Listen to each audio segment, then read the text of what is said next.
paz à igreja. Curve a cabeça. Pai, recebe nosso culto, nosso louvor, a nossa adoração, Senhor. Estamos nesse momento aos teus pés para aprendermos mais de ti, ó Pai. Louvado seja o Senhor pela tua palavra. Ensina-nos a viver segundo os teus ensinamentos, Senhor. Segundo a tua vontade. Aplicando também os princípios e os valores ensinados por ti, ó Pai. Ensina-nos a sermos fiéis aos teus santos propósitos. Que a tua palavra hoje seja internalizada e pessoalizada e que produza frutos, Pai. Que o teu Espírito Santo esteja conosco essa noite, fazendo o que só Ele pode e sabe fazer.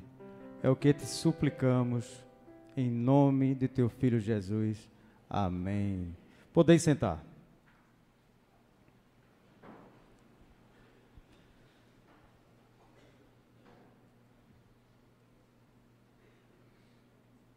Esse texto que foi lido pelo pastor Kleber nos fala de Bartimeu,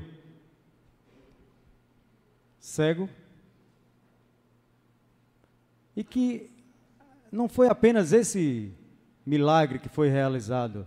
Jesus naquela época realizou vários milagres. A cura do cego Bartimeu foi só mais um. E por conta disso, às vezes, nós buscamos a esse Cristo hoje, nós buscamos a Deus hoje, como se fosse um santo milagreiro. Se você tem a sua busca ao Senhor hoje, como se Ele fosse um santo milagreiro, e que Ele vai realizar um milagre na sua vida, e que você está muito querendo esse milagre, você não está o buscando pela motivação correta. Naquela época, não só esse milagre, mas vários outros milagres Jesus realizou, Jesus operou. Por quê? Tantos milagres naquela época. Os milagres realizados por Jesus eram sinais. Sinais para quê? Para que todos soubessem que Ele era o Messias esperado. Então, são sinais messiânicos, onde você pode observar que muitos milagres, Ele dizia, vai, se apresente ao sacerdote. Existia naquela época o sinédrio. O sinédrio, que eram sacerdotes que eram capacitados e eles tinham a missão de checar as pessoas que falavam que eu sou o Messias. Porque muitos naquela época se diziam Messias. Então o sinédrio ia lá e dizia, olha, por que aquele cara ali está dizendo que ele é o Messias? Vamos lá. Passou um tempo que eu olhava assim e dizia, esse sinédrio é complicado, mas não. Era porque ele tinha que fazer isso mesmo. E um desses milagres que Jesus realizou foi do cego Bartimeu. Aí com Jesus, nós aprendemos o que nós sabemos até hoje, que Ele é o próprio Deus, o Verbo se fez carne e habitou no meio de nós.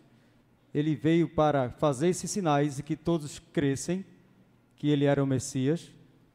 E sabemos sim que Ele veio para nos salvar, para nos reconciliar com Deus. E isso está bem claro, isso está bem claro no nosso coração e no nosso modo de viver em busca desse Jesus. Agora, porém, com esse Bartimeu, com esse cego Bartimeu, eu queria trazer aqui hoje 6 verdades que nós aprendemos com esse cego Bartimeu. Com o cego Bartimeu nós aprendemos que nós devemos ter sempre fé, esperança. Nós devemos saber aproveitar as oportunidades. Nós temos que ser perseverantes. E ainda mais nós temos que ter gratidão e compromisso. Bartimeu era cego. E ele sabia que ninguém, além de Jesus, poderia curá-lo, poderia voltar a visão a ele. Porém, ele tinha fé e esperança que um dia iria encontrar Jesus. E quando ele ouviu aquele barulho, aquele, como diz a história, aquele zum, zum, zum, ele disse: o que é que está acontecendo? É Jesus que está passando. Ele não perdeu aquela oportunidade. Jesus, logo em seguida, logo depois, ele foi crucificado. E se ele perdesse aquela oportunidade, ele ia morrer cego. Então, muitos diziam: não, olha, não, tu está atrapalhando, não fala, fica aí, Jesus não vai te ouvir. Quantas pessoas, às vezes, falam ao nosso coração para nós desistirmos de seguir a Jesus, desistirmos de buscar essa comunhão com Deus, largando várias outras coisas na nossa vida. Quantas pessoas nos dizem isso? E muitas vezes, às vezes, nós desistimos, nos afastamos. Mas Bartimeu não, Bartimeu foi perseverante. Ele insistiu. Quanto mais diziam, fica calado, ele dizia: filho de Davi, tem misericórdia de mim. E aí Jesus chamou ele. Agora é engraçado que eu já ouvi algumas mensagens que isso aqui é muito interessante, porque Jesus perguntou: o que queres que eu te faça? Ora, para um cego, não precisa nem perguntar, ele quer restaurar a visão. Mas às vezes não.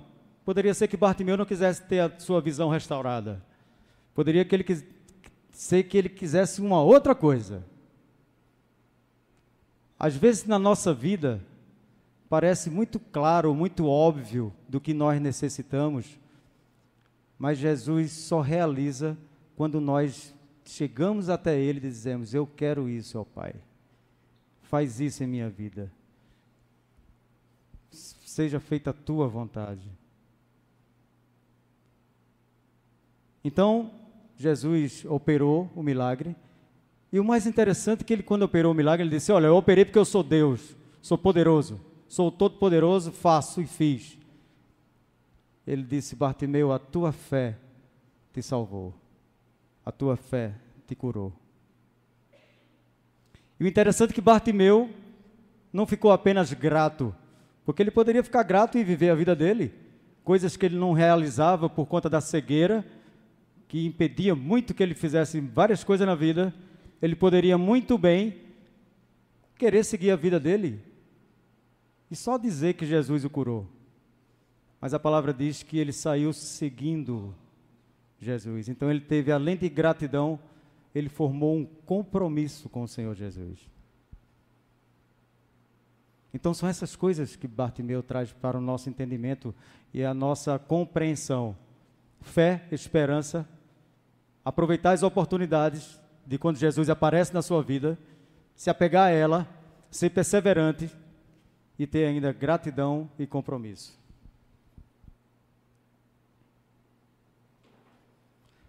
Às vezes, nós nos afastamos desse propósito de Deus na nossa vida por alguns motivos. Você vê que Jesus fez os sinais, Jesus depois chegou para os seus apóstolos, e Filipe chegou e disse: Senhor, me mostra o Pai. E Jesus disse: Filipe, tu estás comigo andando há todo esse tempo, e tu não percebeste que eu e o Pai somos a mesma pessoa? Quem vê ao Pai, vê a mim, quem vê a mim, vê ao Pai. E Filipe: Senhor, mostra-nos o Pai. Filipe, tu não consegues ver o Pai, pelo menos as obras que eu realizo são as mesmas obras do Pai?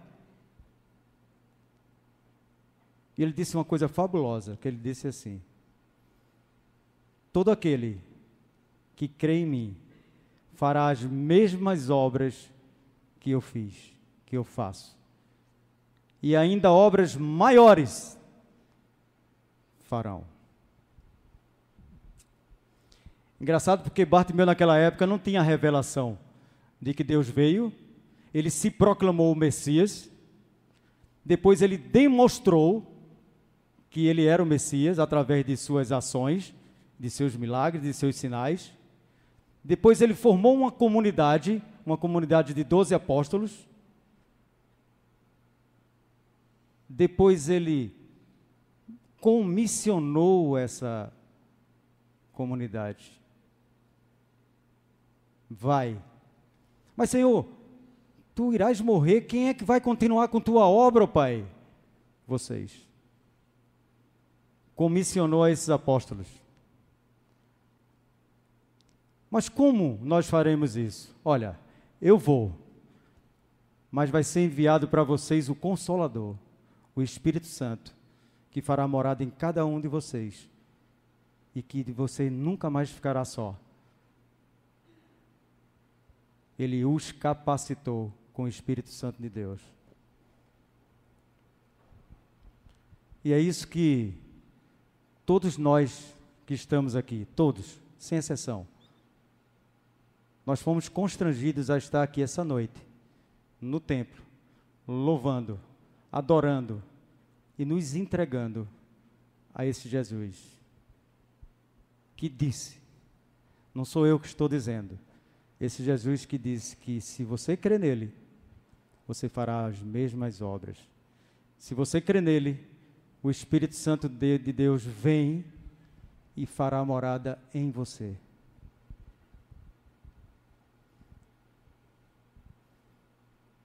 E o que é que faz com que nós, às vezes, nos distanciemos tanto desse objetivo, desse propósito do Senhor?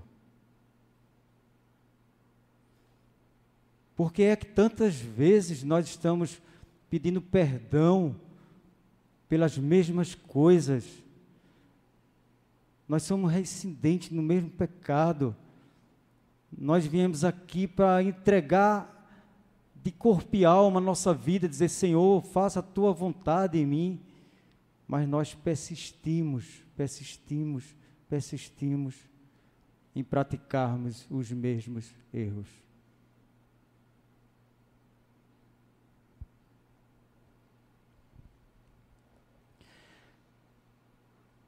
A palavra de Deus diz assim, ó, não ameis o mundo e tudo que há no mundo. A concupiscência da carne, a concupiscência dos olhos e a soberba da vida. Prossegue dizendo, o mundo passará e a sua concupiscência, mas aquele que faz a vontade do meu Pai, esse permanecerá para sempre. Aí nos perguntamos, aí eu pergunto, aí você faz uma reflexão, olhe para dentro de si mesmo e pense, eu tenho realizado a vontade do meu Pai? Eu tenho feito tudo segundo a sua vontade? Essa palavra, a primeira vez que eu vi, viu, pastores? A primeira vez que eu vi essa palavra concupiscência, eu achei interessante e difícil de pronunciar. A primeira vez que eu vi essa palavra concupiscência, sabe onde foi? Num concílio, dita pelo nosso arcebispo Dom Paulo.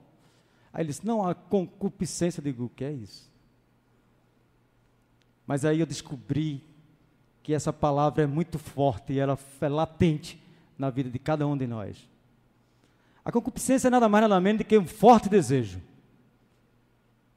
Mas um desejo daqueles assim, sem freio, aqueles desejos assim que você sai fazendo, vai satisfazendo a sua vontade, dando vazão ao seu ego, um ego absoluto que faz com que você saia praticando tudo o que você quer, sem medir as consequências. Você sai atropelando a todos, você sai atropelando a todas as pessoas que estão no teu caminho. Pode ser tua esposa, pode ser teu marido, pode ser teu filho, pode ser pessoas que trabalham com você, pode ser seus vizinhos, pode ser até Deus. Você não quer saber dele, mas você quer satisfazer a sua concupiscência. Concupiscência da carne, desejo imediato. Os desejos imediatos são efêmeros, são passageiros. Mas isso tem um peso muito grande. É quanto ao sexo, quanto à comida, quanto às coisas que te dão prazer imediato. A concupiscência dos olhos, a cobiça. Você é capaz de tudo, atropelar tudo e a todos para você adquirir aquilo que os seus olhos são agradáveis. E a soberba da vida. Muitas pessoas querem buscar a Deus, às vezes, na vida inteira, para ter posição, para ter fama, para conquistar coisas e ser reconhecido. A vaidade, a arrogância, a soberba. Isso vem de muito tempo. Porque desde a criação do mundo, Deus criou o mundo, criou todas as coisas, depois criou o homem e a mulher, chegou para Adão e Eva e disse, olha, vocês podem aqui fazer tudo, podem usufruir de tudo aqui no Éden, mas aqui, ó, dessa árvore do bem e do mal, do conhecimento do bem e do mal, vocês não vão tocar. Porque se dela comer, se desse fruto vocês comerem, certamente você morrerá. Interessante que parece uma coisa tão antiga, né? Parece uma coisa tão assim, distante, quando a gente tem uma fé assim, às vezes pequenininha, para crer em todas essas coisas. Mas foi exatamente pela concupiscência dos olhos, da carne e a soberba da vida, que a serpente tentou Eva. Come esse fruto, Eva. Deus falou que morrerias, mas certamente não morrerás. Ele sabe que se tu comeres, tu vais ter o conhecimento do bem e do mal e vai ser muito parecida com ele. Aí Eva, vendo que o fruto era bonito, vendo que o fruto ia lhe dar prazer, e vendo que o fruto ia trazer o conhecimento do bem e do mal, soberba da vida, carne e olhos.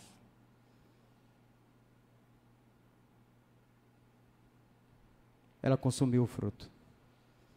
E viu que não morreu fisicamente. Mas a morte não é morte física, é a morte espiritual. Foi isso que causou a separação entre Deus e todos nós. E parece uma coisa muito antiga, né? Mas eu te pergunto, qual a voz que de vez em quando você ouve te dizendo, faz isso? Deus disse que isso é pecado, mas faz. Certamente tu não morrerás. Só vai te dar prazer. Só vai te trazer bem. Só vai te fazer famoso. Qual é a voz que tem ecoado assim, que tem falado ao seu ouvido e que você dá as costas para o Espírito Santo e você ouve a voz do Satanás? Quantas coisas nós realizamos hoje que Deus diz, não coma desse fruto, porque esse fruto você vai certamente morrer. E nós comemos e achamos que não estamos mortos, mas estamos distante do Senhor. Isso é tão forte que foi por esse mesmo motivo que Jesus, quando foi ao deserto, foi levado pelo Espírito Santo ao deserto para ser tentado. Depois de 40 dias jejuando, dia e noite, Satanás chegou e disse, olha, está vendo essa pedra? Transforma em pão. Jesus disse, concupiscência da carne. Jesus disse, olha, não só de pão vive o homem. Levou a cidade santa, levou ao pico do pináculo lá e salta daqui que os anjos vão interceder por ti. Não tentarás o Senhor teu Deus, respondeu Jesus. Levou a um monte muito alto e disse, olha, tudo que você está vendo aqui, todos esses reinos, te darei. Concupiscência dos olhos. E Jesus disse, arreda-te, Satanás.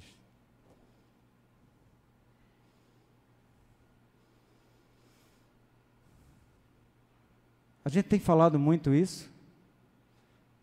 Quando a tentação vem até cada um de nós, a gente tem dado a reda de Satanás. A palavra diz: sujeitai-vos a Deus e resisti ao diabo, e ele fugirá de vós.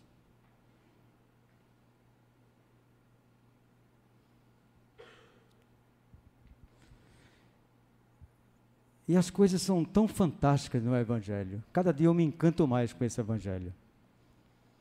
Que nós éramos, quando se trata do pecado, é isso que causa separação entre nós e Deus. No Antigo Testamento, nós éramos julgados pelo que nós fazíamos. O que você deixou de fazer ou fez a lei, você era julgado.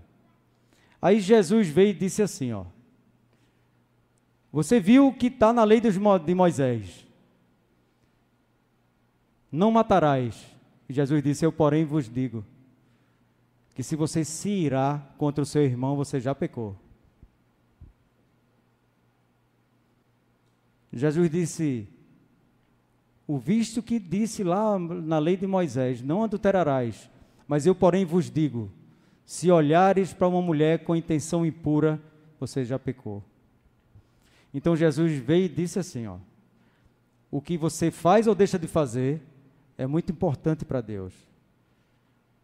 Mas uma das coisas mais importantes são as tuas motivações. São as tuas motivações. Deus sonda os nossos corações.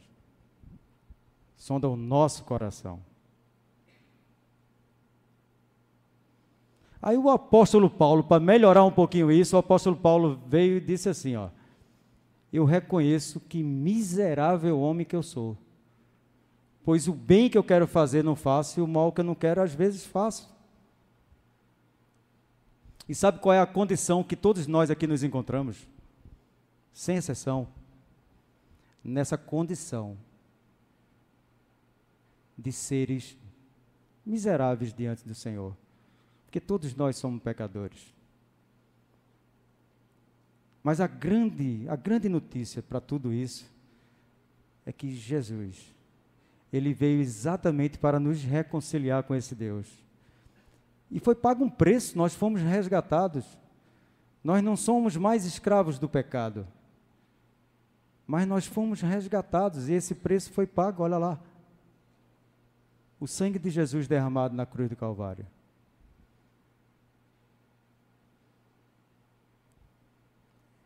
E é isso que tem cada vez me impulsionado mais a querer levar essa vida servindo ao Senhor. Eu sei que Dom Alexandre me pediu para trazer uma mensagem hoje, falar ao coração de vocês, e ele disse: olha, pode até ser um testemunho. Mas eu pensei, não conversei com ele, eu digo, um testemunho eu não vou dar, porque o meu testemunho é um testemunho muito demorado, e nós não temos tanto tempo. Inclusive, eu acho que eu tenho mais 10 minutos só, né, meu pastor? Mas é muito importante que as pessoas olhem. Aqui no púlpito está um pastor Roberto, falando sobre concupiscência da carne, dos olhos, soberba da vida. Jesus veio, nos comissionou, nos capacitou, o Espírito Santo habita em nós, mas não foi o tempo todo assim. Assim como Bartimeu, eu era um cego também. Aí você pode pensar, cego? Voltou a enxergar? Voltei a enxergar, mas eu não era cego visual, não era cego da visão, eu era cego espiritual. Apesar de Jesus estar presente na minha vida o tempo inteiro, através da mulher linda e maravilhosa que Ele colocou na minha vida, através dos meus pais, através dos meus filhos, através de todas as coisas que aconteciam na minha vida, eu não conseguia enxergar esse Deus. A concupiscência da carne, dos olhos e a minha soberba estava latente, de forma tal que eu não conseguia enxergar ninguém. E tal como Bartimeu tinha uma doença, ele era cego, não era bem uma doença, mas ele era cego. Eu também era um doente. Eu adoeci, muitos aqui sabem, mas eu vou falar de uma forma muito rápida. Eu me tornei, ao longo da busca dessa concupiscência, principalmente pela carne, eu me tornei um alcoólatra. Um alcoolista, como muitos chamam. A Organização Mundial de Saúde já detectou, já determinou, já declarou, tem até código de identificação internacional da doença, como uma doença, que é uma doença progressiva, de terminação fatal. Agora ela tem uma característica. Ela, antes de matar, ela desmoraliza. A droga, de certa forma, antes de te matar, ela te desmoraliza. E foi esse caminho que eu comecei a trilhar. Eu me tornei um alcoólatra, e aí eu não queria mais nada, ver mais ninguém. Eu só buscava o álcool. A palavra alcoólatra, alcoolatria, adorador do álcool. Quando você adora alguma coisa na sua vida, seja o álcool, seja qualquer coisa, e você bota aquilo como um ídolo, você canaliza todo o seu tempo para aquilo, você canaliza, seu foco é só aquilo, seu dinheiro é só para aquilo, seu tempo é só para aquilo. Tudo que você tem na sua mente, você só consegue enxergar, é o eixo, é o centro da sua vida. No meu caso era o álcool. Uma droga lícita. Eu digo que é a pior droga, porque a droga lícita é a droga que todo mundo acha que não é droga, mas tem as drogas ilícitas. Mas você pode também idolatrar um esposo, você pode idolatrar a sua esposa, pode idolatrar um filho, pode idolatrar o seu trabalho, uma profissão. E uma das piores idolatrias que você pode ter na sua vida, sabe qual é? Idolatrar a si mesmo. Eu mereço ser feliz, faço tudo do meu jeito, como eu quero, ninguém manda em mim, o dinheiro é meu. Era assim que eu vivia. E com isso foi causando separação e afastamento de toda a minha família. Meus filhos, quando pequenos, tinham um pai presente, que não tinha ainda desenvolvido essa doença, mas após a evolução e a progressão da doença, eu passei a olhar só para mim. E não queria saber mais dos meus filhos, não queria saber mais da minha esposa, não queria saber mais de ninguém. Deus passava muito longe. Muito longe.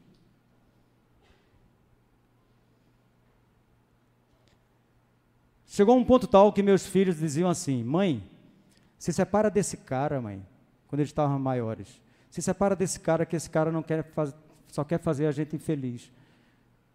Não quer nada com a vida. Só quer trazer tristeza para a nossa casa.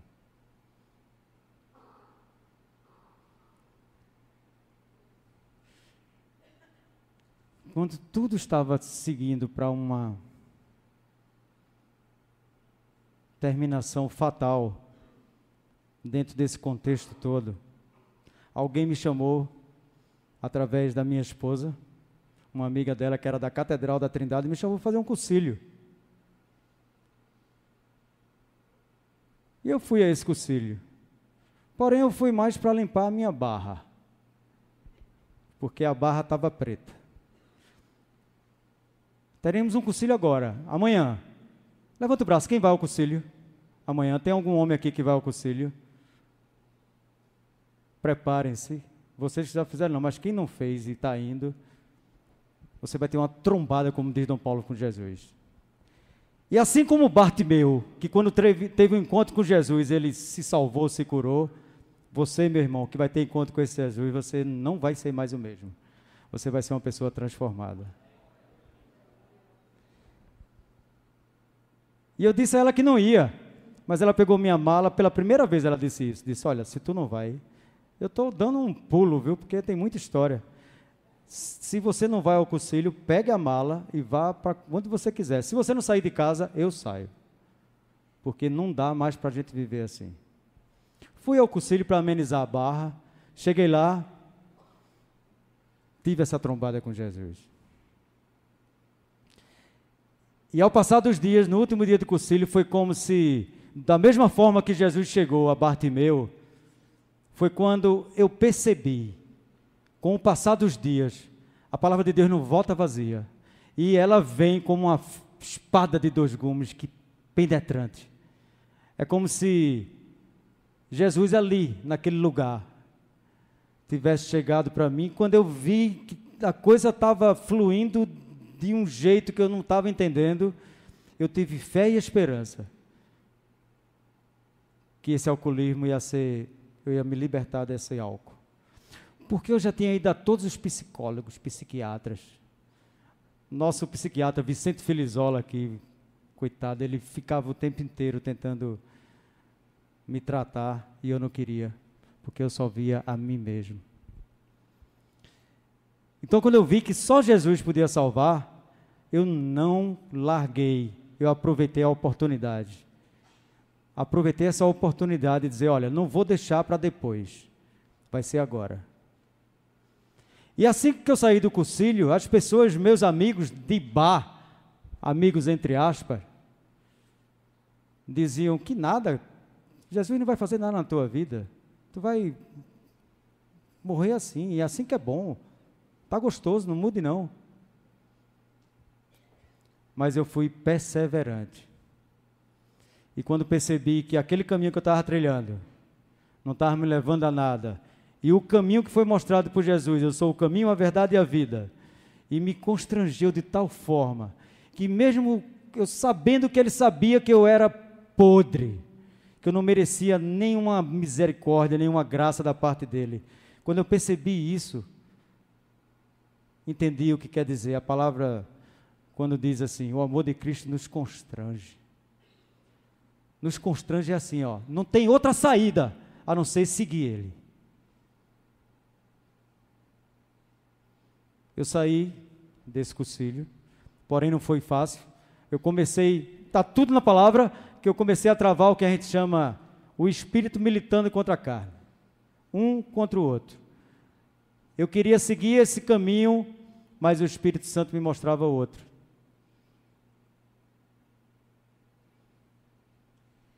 E eu não sei se você já teve um encontro com Jesus, mas você vai saber exatamente o dia e a hora. Assim como o apóstolo Paulo teve na estrada para Damasco, quando ele se encontrou e teve esse encontro com Jesus. Eu não sei se você já teve, mas você vai ter. E eu fiquei frente a frente com Jesus. Não ele assim, em pessoa, mas o Espírito Santo dele em mim. E ele disse, que queres que eu te faça? Eu disse, Senhor, me liberta desse álcool, que é essa dependência que está destruindo a minha vida, está destruindo a minha saúde, está destruindo a minha família, está destruindo o amor dos meus filhos, está destruindo a minha comunhão contigo, Senhor. E ele operou esse milagre. Isso aconteceu no dia 27 de dezembro de 2005. Hoje, está praticamente com quase 13 anos que eu fui liberto e nunca mais toquei numa gota de álcool.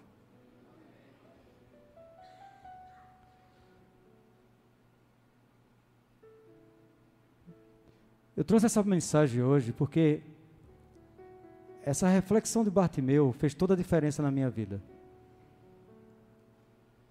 Eu entendi que após o milagre que Jesus realizou na minha vida, porque é um milagre, compulsivo como eu era, eu não deveria ser só grato apenas a Ele. Eu deveria ter compromisso. E isso que está acontecendo aqui hoje, nesse momento, nesse púlpito aqui, é exatamente isso. É o compromisso, é a aliança, é o pacto que eu realizei com esse Deus. Mas assim como esse Deus operou na minha vida, Ele vai operar na vida de cada um de vocês aqui. Porque esse compromisso não é você estar nos ministérios apenas. Não é você fazer um CETEC, ser ordenado pastor, ou um presbítero, ou está como ministro comissionado. Esse compromisso é diário. A partir de hoje, o teu compromisso em proclamar o Evangelho é em todos os lugares, o tempo inteiro, 24 horas por dia, a começar pela tua casa, meu irmão. A minha casa hoje é um lar onde o sorriso dos meus filhos, da minha esposa, impera. Quando o reverendo falou aqui, Apocalipse 3:20, eis que eu estou à porta e bato. Se alguém ouvir a minha voz, abrir a porta, eu entrarei e cearei com ele e ele comigo. E foi isso que nós fizemos. Não eu apenas, mas eu, Carmen, minha esposa, te amo muito. E nós estamos aqui em gratidão a esse Jesus. Minha filha chegou um dia e disse: pai, quando tu demorava 2, 3 dias, porque eu passava 2, 3 dias, ninguém começa bebendo muito, é progressivo. Ela dizia: pai, quando tu passava 2, 3 dias sem chegar em casa, na verdade, eu ficava orando para que Deus tivesse te levado, pai. Porque só assim, se tu morresse, pai, é que nós voltaríamos a ser felizes nessa casa. Aí alguém chegou para mim e disse: Roberto, você não ficou muito triste com isso que ela falou, não? Eu disse: eu não. Por que, Roberto, você não ficou tão triste assim? Eu digo: porque as orações dela foi ouvida pelo Senhor. Aquele pai que fazia ela sofrer tanto realmente morreu. Esse pai hoje é outro homem, é nova criatura, novo nascimento. E é isso que Deus quer de cada um de nós. John Stott dizia que você testemunhar não é falar de sua vida. É você falar do que Deus, do que Cristo fez na sua vida. E enquanto vida eu tiver, eu vou falar do que Cristo fez e do que Cristo fará a muitas criaturas.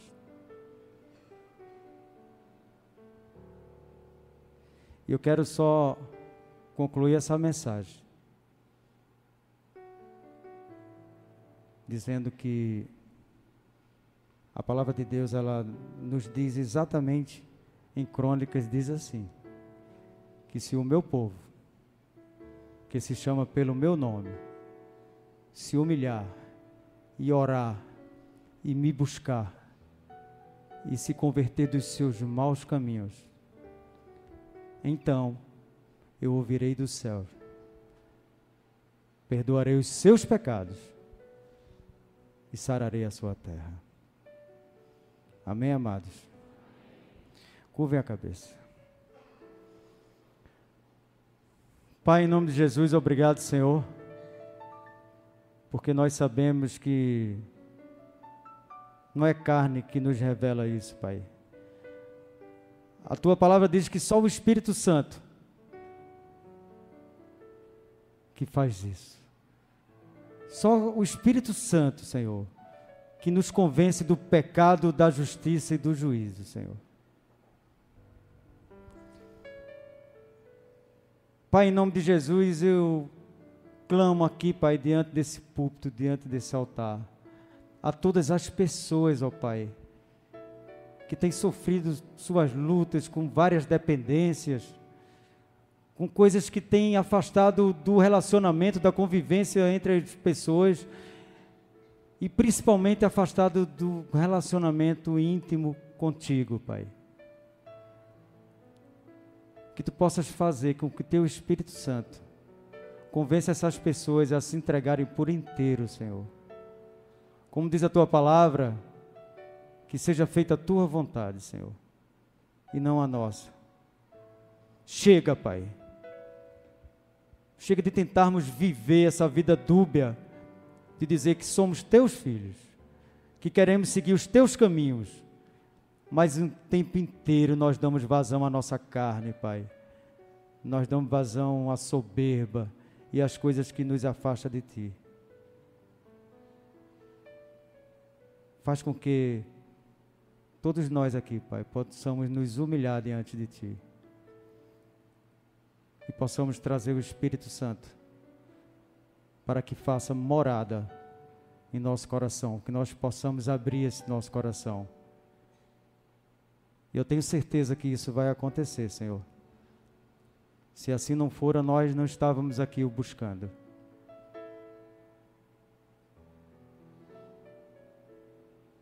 Espírito Santo, faz morada no coração de cada um aqui, Pai, presente. É o que nós te clamamos e te pedimos, em nome do Senhor Jesus. Amém, ó Pai, amém, amém. Muito obrigado, boa noite.